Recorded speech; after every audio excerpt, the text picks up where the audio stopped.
देवा त्यामुळे छत्रपतींच्या जीवनावर एक गजर म्हणूया.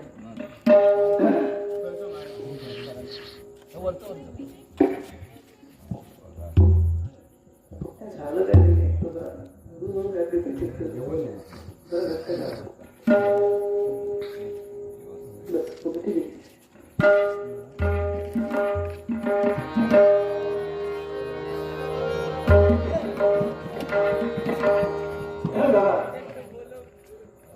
जिजाऊ पोटी बाळ जन्मला, जिजाऊ पोटी बाळ जन्मला शिवाचा अवतार, मुनी हिंदवी स्वराज्य झाला रयतेचा आधार.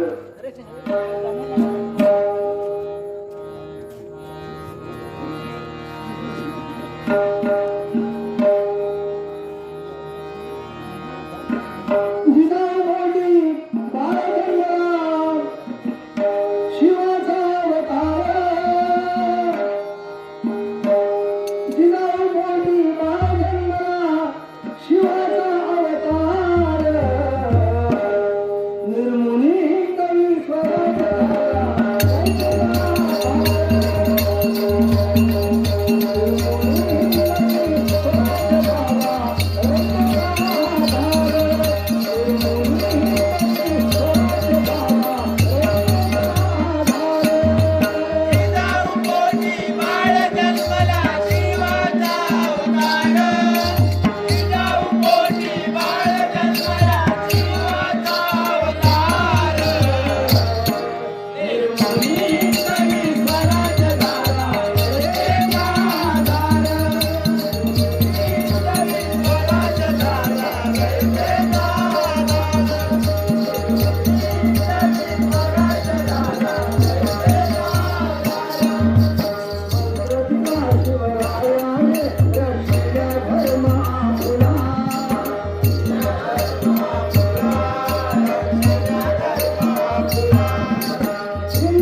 इतिहासाचा अभ्यास ज्याने केला आहे त्यांना हे नक्की माहिती आहे की आपल्या 2,500 गुप्तहेरांचा प्रमुख बहिर्जी नाही होता.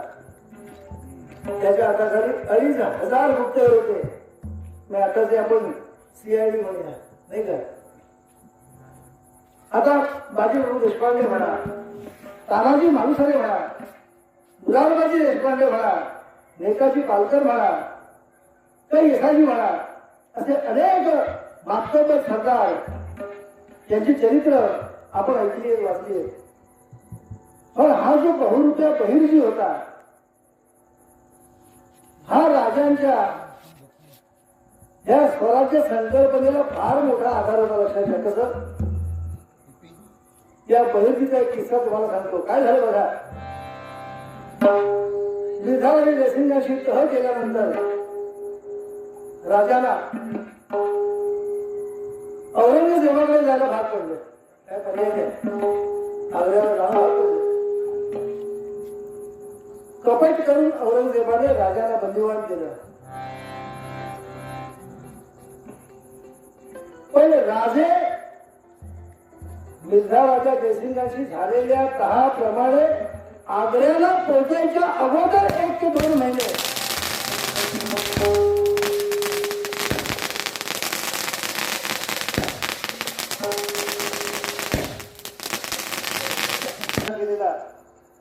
बहुरूप असतो बहिर्जी कोणाला कळणार. आणि त्यानं एक बातमी पसरवली आग्र्याला. अरे वो दख्खन का शिवा है ना, वो शेर के माफिक है. आता शेर म्हणजे वाघ. जिस जगह पे वो खड़ा रहता है उधर से 12 हात छलांग मारता है. काय सांगितलं. बसल्या जाग्यावरून हा शिवाजी. आता तिथे शेवटी राजाला एकेरी संबोधन भाग होतं. हा शिवा बसल्या जागेवरनं 12 हात उडी मारतो लांब. म्हणजे 12 दुणे 18 फूट. आता 12 दुणे 18 फूट उडी कोण मारतो. फक्त वाघ मारू शकतो. लक्षात घ्या. वाघ उभा आहे तर तो उभ्या जागेवरून 12 हात म्हणजे 18 फूट लांब उडी मारू शकतो वाघ. आणि ही बातमी ये जो दख्खन का शिवा है इसे खड़ा रहता है बैठता है वो उनके 12 हात छलांग मारता है. हे औरंगजेबापर्यंत कळायला हवं होतं ते कळलं. आता औरंगजेबाला ही बातमी कळल्यानंतर त्याने काय केलं.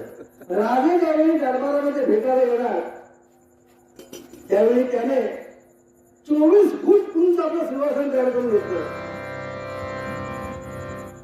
म्हणजे मुळात औरंगजेब राजे आग्र्याला पोहोचायच्या आधीच मनात घालवला होता. 24 फूट उंच सिंहासन करून घेतलं. कारण समजा औरंगजेब शिवा आया और छलांग मारी तेरी मुझको मेरी गणना नहीं पड़ेगा. मेरे को बड़ा आजकल झाले नाही. इतका रगडा होता औरंगजेब. लक्षात घ्या. राजे आग्र्याला पोहोचायच्या आधी म्हणजे काय करावं होतं बरं राजाचा. म्हणून मुलगा जायचो. आता काय डबल पाणीला शिवजयंतीला हजी यायला बोर्ड येईल काय म्हणतात. राजे पुन्हा जन्माला या एवढं म्हणतात. पैसे कमवतात जातात. ते लक्षात घ्या. राजे पुन्हा जन्माला या असं सगळे म्हणतात. पण माझ्या घरात नको शेजारीचे जातात.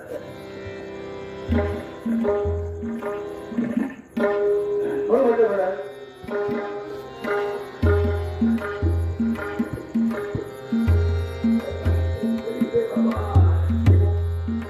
नेताजी यशाजी मुरारबाजी बहुरूप्या बहिर्जी.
आपण वाचलेलं शाळेत झालेलं आहे. घोड भिंतीमध्ये लढता लढता बाजी बरोबर आपला देह ठेवला. राजाला विशाळ गडी पोचायला मदत केली. तोफांचे तास धार होईस्तोवर रक्तानं न्हालेलं असं ते शरीर कुठेही जागा नव्हती, जखम झाली नाही अशी. अशा अवस्थेमध्ये पाचवा भार ऐकला आणि राजे आणि धन्य झालो. तुम्ही शाळेत पोचलात, मी माझी जबाबदारी पूर्ण केली आणि सुधारणाच्या घोड खिंडीमध्ये म्हणजे त्या खिंडीमध्ये देशपांडेने आपला प्राणत्याग केला. आणि म्हणून राजाने त्या घोड खिंडीचं नाव पावन खिंड असं ठेवलं की माझ्या बाजीच्या रक्तानं पावन झालेली खिंड. म्हणून आजपासून जोपर्यंत चंद्र सूर्य आहेत तोपर्यंत या खिंडीला लोक पावन खिंड म्हणून ओळखतील, कारण माझ्या बाजीच्या रक्तानं ती पावन झालेली आहे. असे एक एक वीर राजांना मिळाले आणि हे स्वराज्य साकार झालं नाही का.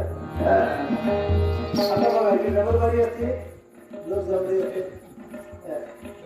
सिंगल बाजीला पण जमणार लागेल. ते चांगलं भजन केलं जाणार, चांगलं इन द सेन्स काय म्हणतात त्याला पद्धतशीर म्हणूया आपण. कारण इथे जोक्स वगैरे सांगितले जाणार नाही, कारण कार्यांची जयंती आहे त्यामुळे चांगलं भजन जबाबदारी जरी असते आमची इथे तरी आम्ही वायफाय नका बोलत असतो की जेणेकरून असा इतिहास की जो खरा इतिहास दडवला गेला, खरा इतिहास आपल्याला पाठ्यपुस्तकामध्ये वाचायला नाही मिळाला, असा बराचसा इतिहास आहे की तो दडवला गेला. लक्षात घ्या, तो ह्या भजनाच्या माध्यमातून आम्ही जुने उलगडण्याचा प्रयत्न करतो. लक्षात घ्या, 100% आमच्याकडे होईल असं नाही, पण दडवलेला इतिहास उलगडण्याचा प्रयत्न करायचा.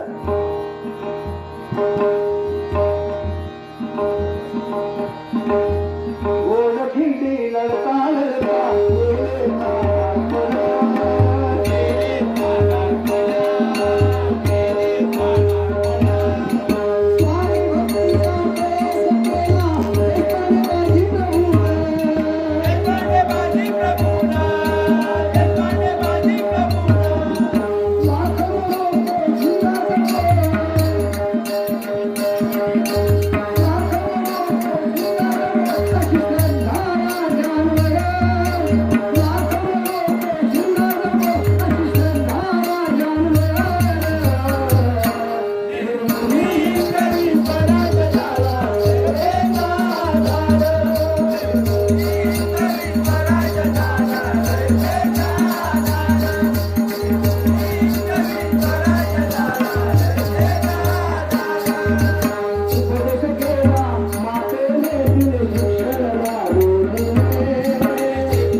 राजांसारखा मुलगा पोटी जन्माला यायला त्या जिजाऊचं आणि शहाजी राजांचं मागच्या 7 जन्माचं पुण्य म्हणावं लागेल. म्हणून असा हा राजा त्यांच्या पोटी जन्माला आला नाही का. पण एक लक्षात घ्या, ज्यावेळी राजा जन्माला आले 12व्या दिवशी बारस आणि त्या दिवशी राजांना पाळण्यात ठेवलं. जिजाऊ माता अंगाई ही जाऊ लागली. आता आपल्याकडे बारस असताना काय जातात माहिती आहे, जो जो रे बाळा म्हणतात, जो जो रे बाळा. पण लक्षात घ्या, जिजाऊ माता राजाला जो जो रे बाळा कधीच काय म्हणायचं म्हणून जातो तो पाण्याला.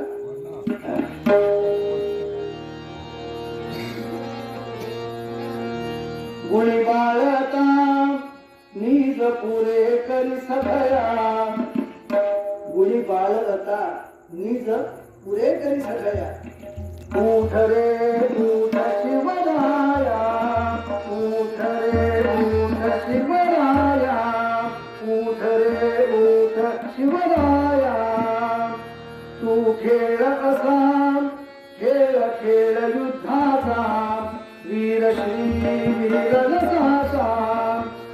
प्रभू रामाने रावण वधिला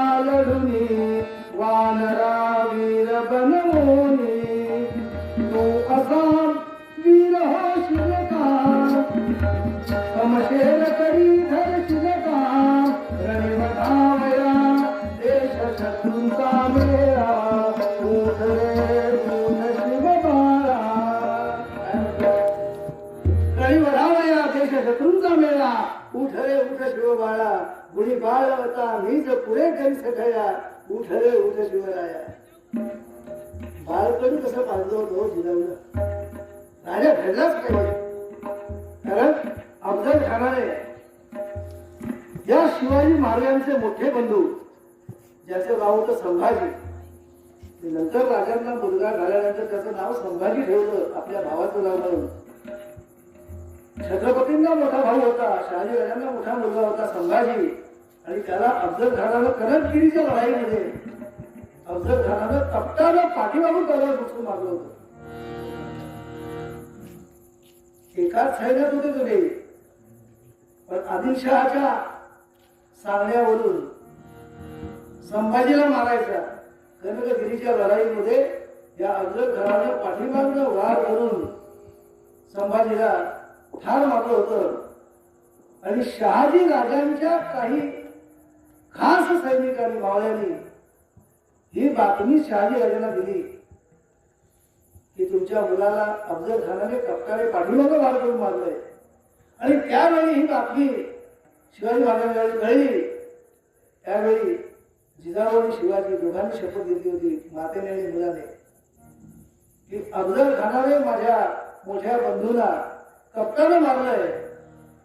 अफजल खानाचा पोटला काढल्याशिवाय राहणार नाही. आई काय म्हणायचे शिवाजी महाराज? मास आहे.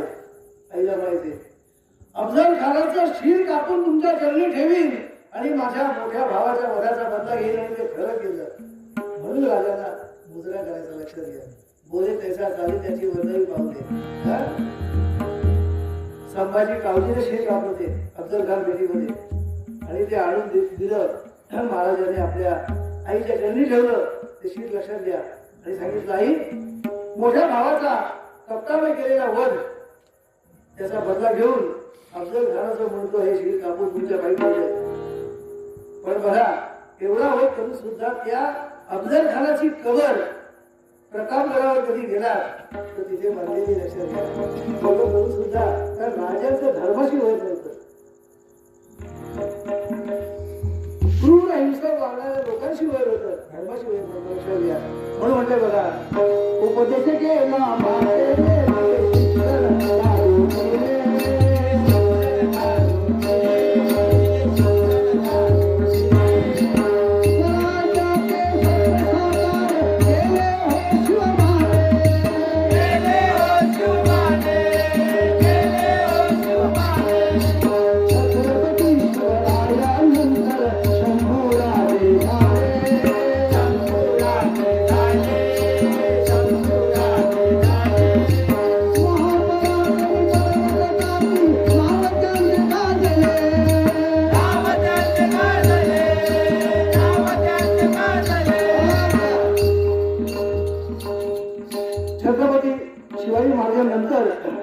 त्यांचे पुत्र संभाजी राजे झाले. असं कप्तानं आणि फिकिरीनं त्याला पकडलं गेलं संगमेश्वरामध्ये. आपल्याला इतिहास माहिती आहे. औरंगजेबाने त्याला काहीच केलं. लोहगडावर आणलं. मोठा तंबू उभारला होता आणि त्या तंबू मध्ये नुसती फक्त हनुमान छडी घातलेला आपल्या शंभू राजाचा गुलाफान देह साखर करण्याचा घडला होता. एक दिवस एक पठाण आला. पठाण कशासाठी? राजांचे डोळे फोडायला. ते सांडस म्हणजे त्या शिगा दोन घेऊन तुकेली आणि ती मोठ्या शेळी घेऊन या राजासमोर जेव्हा तो पठाण उभा राहिला. आता औरंगजेब त्या कनातीच्या बाहेर कार जाऊन उभा होता की ज्यावेळी हा पठाण शंभू राजांचे डोळे फोडील, आई ग बाबा रे मेलो काहीतरी करतील, ओळखतील, काहीतरी करतील, असा साधारण रंगामध्ये जखडलेला शंभू राजांचा देह लक्षात घ्या. शिवाजी महाराजांपेक्षा शंभू राजे 1.25 फूट उंच, 1.25 फूट रुंद होते. दणकट देह होता संभाजी राजांचा. घोडा पान देह, कुरडी दाढी, कुरडे केस. त्या रूपाकडे शंभू महाराजांच्या रूपाकडे बघितलं. त्या पठाणाने काय सांगितलं? शंभू राजे क्या तबीयत है आपको खुदा ताला ने? काय तुम्हाला तब्येत दिली है क्या खुदा ने हमसे? एक दिन अपने आबा साहब के माफिक बादशाह के हाँ में हाँ मिला और भाग जाओ यहाँ से. असं तो पठाण सांगतोय आपल्या राजाला, लक्षात घ्या. आणि हे औरंगजेब त्याला तिला कान लावून बाहेर ऐकतोय, पण राजे काही बोलले नाही. सागर गंगामध्ये रखडलेला देह होता, फक्त म्हणाले जगदंब जगदंब पठाण ज्याच्या आप आपला काम करो. पुन्हा विनंती केली, अरे राजा जाई निघून नको थांबू दे, काय तो सांगतोय धर्म स्वीकारतो म्हणून सांग, त्याला हुलकावणी दिली, जाई म्हणून परत तो पठाण सांगतोय. राजे म्हणाले ज्याच्या आप आपला काम करो. ते सांगत तापवलेले ते डोळ्यामध्ये खुपसले, उलटे फिरवले आणि परत बाहेर ओढले. डोळ्यामधनं जळलेलं रक्त बाहेर पडलं, तोंडात निघालं फक्त जगदंब जगदंब. वर मान केली, डोळे तर गेलेले होते आणि आपल्या आबासाहेबांची मूर्ती डोळ्यापुढे आणली, म्हणजे शिवाजी महाराजांची.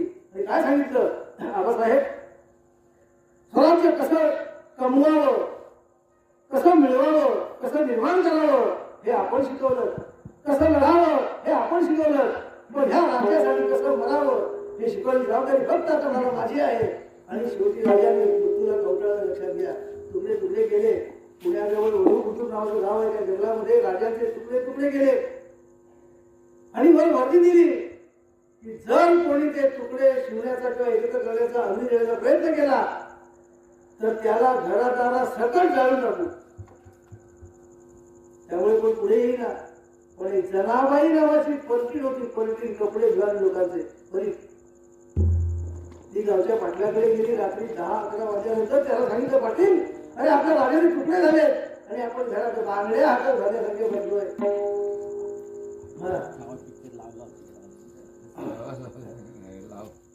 मग सगळ्या लोकांना गावातल्या जमा करून त्या त्रिवेणी संगमावर सगळे गावकरी गेले. ते तुकडे पडले होते, बोटांचे तुकडे, हातांचे तुकडे, मनगडापासून बळलं काय एवढा तुकडा असे पडले होते, पायाचे तुकडे.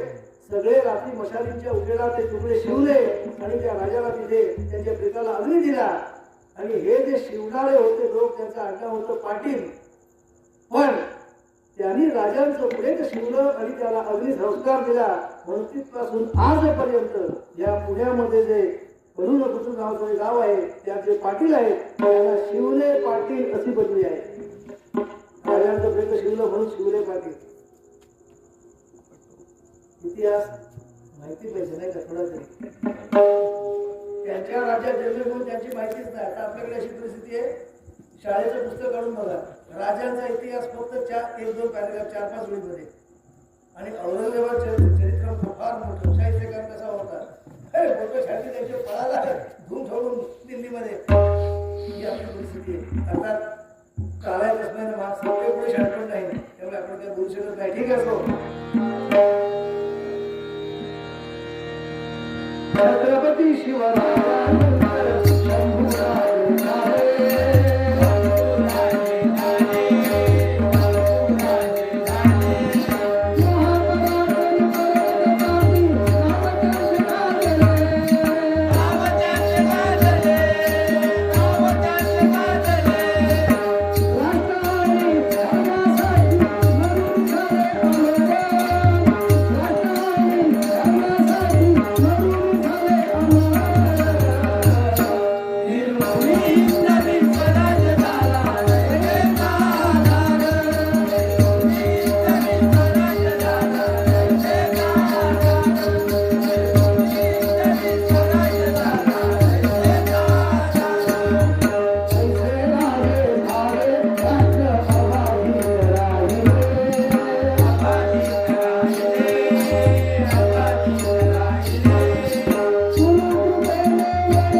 की ज्यावेळी वारकरी पंढरीची वारी करून आपल्या घरी येतो,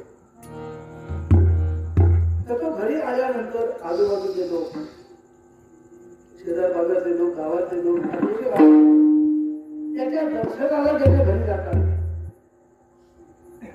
वारकऱ्याच्या दर्शनाला जाता येत नाही, त्याच्या दर्शनाला जातात. ठीक आहे. तर दर्शनाला गेल्यानंतर या वारकऱ्याच्या पाया कसं पडायचं त्याला शास्त्र आहे. त्याच्या पावलांवर आपले डोकं ठेवायचे, त्याच्या पावलांवरनं आपले दोन्ही हात फिरवायचे आणि ते आपल्या कपाळाला लावायचे. कशासाठी? पाय धुळी शिरी वंदीन त्याची. पंढरपूरला गेल्यानंतर त्या पांडुरंगाच्या दरबारातली, मंदिरातली, आवारातली धूळ जी त्याच्या पायाला लागलेली आहे ती आपण आपल्या शिरीत म्हणजे मस्तकी धारण करायची. पाय धुळी शिरी वंदीन त्याची. पंढरीची वारी दयाची ये घरी, पाय धुळी शिरी वंदीन त्याची.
असं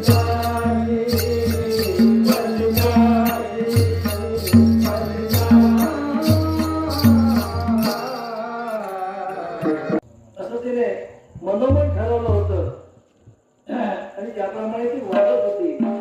मग तिच्या ज्या सख्या होत्या त्या तिला काय सांगायच्या ऐका. अगं राधे तुझं सुंदर चालना याला किती बोला काही केल्या.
कोचरेकर साहेबांनी तिथे हरिभजन सेवेसाठी आम्हाला आमंत्रित केलं. त्याबद्दल आमच्या श्री महादेश्वर प्रासादिक भजन मंडळाच्या वतीनं मी त्यांना मगाशी धन्यवाद दिले. आता आभार मानतो, कारण कार्यक्रम संपवताना आभार मानायचे. गेलो तरुण बुवा घरी असते, त्याला म्हटलं तू आधी आभार का मानतो? तो म्हणालो बुवा तुमच्याकडे लोक थांबायचे राहतात, आपण थांबवतो त्यामुळे आम्ही आभार अजून मानतो. पर्याय कसं ठीक आहे. करविली त्याची केली कटकट वाकोडे करणे कोण्या कारणे झाले निर्माण देवाचे कारण देव तुका म्हणे मी तो अभिमानावे. छत्रपतींनी जशी बुद्धी दिली शिवाचा होता तो, त्या भगवंताने जशी बुद्धी दिली तसं वेळ वाटलं जाईल जे काही त्या भगवंतानं मनामध्ये मला जागृती केली दिली मला मनामध्ये की असं त्याच्या पायाजवळ ठेवलं. तुम्ही ओळ मानून घेतलं, धन्यवाद. कमलनी पैसे गेली कटकट